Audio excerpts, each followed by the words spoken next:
I got the first ever debate in any parliament on excess deaths in the world. It took me 26 attempts in the House of Commons to get it. And it was only when I sent the video pointing out that previous speakers had been accused of suppressing debate on thalidomide, a week later I got a debate on excess deaths from Lindsay Hoyle. The truth is like a lion. We don't have to protect it. All we have to do is set it free, and we're going to set it free. And I'll set it free on the 18th of April. The vaccine harms, the excess deaths, the net zero, the WHO instruments, all the things I'm talking about in Parliament now that nobody wants to talk about. These are things that are going to affect you, your children, and your grandchildren. And none of these things, the way your Parliament is acting, is not it's going to happen. It's not in your interest. They're not looking after your interests. I've realised this. And I remember, I'll remind you again, you've probably heard me say it, that when I spoke out, I realised what was going on with the vaccines.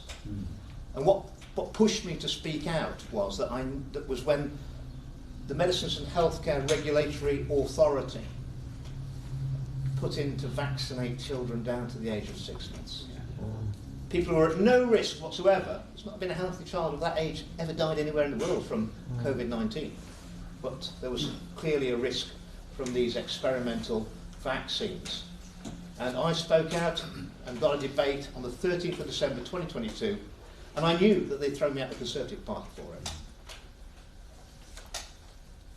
But I knew that I could explain it in a way that even the most pro-vaccine person would realise that there was no risk to those children, and there was a risk, however small they thought it was, from those vaccines. We shouldn't be giving them to them. Now, I spoke out on the 13th of December.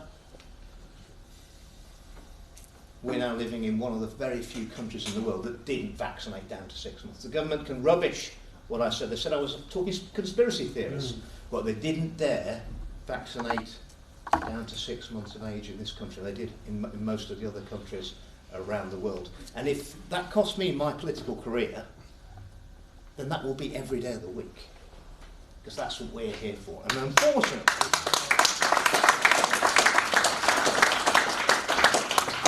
there are very few colleagues in the House of Commons with the same attitude. The BBC, on the last time they ever interviewed me, they said, "Why are you willing to sacrifice your career on the hill of vaccine harms?" I said, "Because that's the hill you're killing my people on." That's what's going on. And when I spoke out on the 17th of March, using the government's own data from the ONS, on the number needed to vaccinate, known as the NNV, with the autumn booster, which we're giving to everybody. The autumn booster was going out to everybody. It worked out that I think it was the healthy 40 to 49 cohort. You had to vaccinate 934,000 of them, just to keep one, from the government's own figures, keep one person out of reporting into hospital with COVID-19. And with a severe adverse events rate of 1 in 800, it meant you were going to kill or put into hospital with serious injury 1,150 people just to keep that one person out of hospital with COVID. And that wasn't in intensive care, that was just reporting to hospital saying, "I don't feel very well, I think I've got COVID."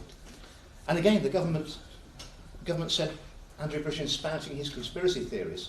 But if you look, within 3 weeks, they've restricted the booster campaign only to the over 75s. And again, I think that's saved lives. The government are not looking after you. Parliament is not looking after you. And that is easily demonstrated by the grandee of the Conservative Party. Before I was actually kicked out, after I'd been suspended, I had a meeting with them. I explained for an hour and a half my concerns over the vaccine harms, the use of midazolam and morphine on the vulnerable elderly, NICE guideline 163, which I believe was responsible for euthanizing tens of thousands of people who were moved out of hospital to make way for the expected first wave of COVID patients, who never came, by the way. The hospitals were empty. They never came, but that created the first wave. And after an hour and a half of this, the grandee listened, and I knew this person I was speaking with was speaking for the party, and I also knew that his sister had to go into hospital after the second Pfizer vaccine, I didn't tell him any of this, but that is what had happened. He knew everything. And he turned to me at the end of the meeting, well, it became the end of the meeting, when he turned to me and said, Andrew, there is currently no political appetite for your views on the vaccines.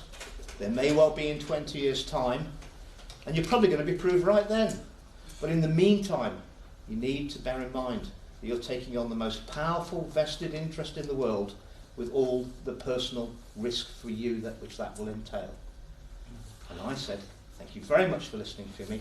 I'm leaving the meeting now. I guess that's the end of it. And they expelled me from the Conservative Party for that. So I wouldn't cover it up. Look at what's been, this has all been done to you before. You know, the thalidomide crisis. Thalidomide was suspended in 1961. 60% of the babies, pregnant women who took it, the babies died. 40% were born with horrendous disabilities. It was 1972 before the word thalidomide was allowed to be mentioned in the chamber of the House of Commons, and compensation was obtained for those victims who the children were 11, 12, 13 years old by then. And I looked at the ruling from the Strasbourg Court of Human Rights, and it actually said in that 3 judges had come to the conclusion that successive speakers of the House of Commons had deliberately suppressed debate on thalidomide for 11 years. And I got the first ever debate in any parliament on excess deaths in the world. It took me 26 attempts in the House of Commons to get it. And it was only when I sent the video pointing out that previous speakers had been accused of suppressing debate on thalidomide, a week later I got a debate on excess deaths from Lindsay Hoyle on the 20th of October last year. We've had another debate in Westminster Hall for 90 minutes. I managed to get 17 colleagues to come to that. I've now got 24 signed up for a 3-hour debate. We won't get 3 hours, they won't allow us 3 hours in the main chamber on the 18th of April in a few weeks' time. The truth is coming out. They're not going to get 20 years cover-up on this. They're not going to get 20 months. But all the political parties are a party to it. They've all got massive political capital tied up in this. They don't want anything breaking before the general election. I think they're going to have to be disappointed, because the truth is like a lion. We don't have to protect it. All we have to do is set it free, and we're going to set it free. And I'll set it free on the 18th of April.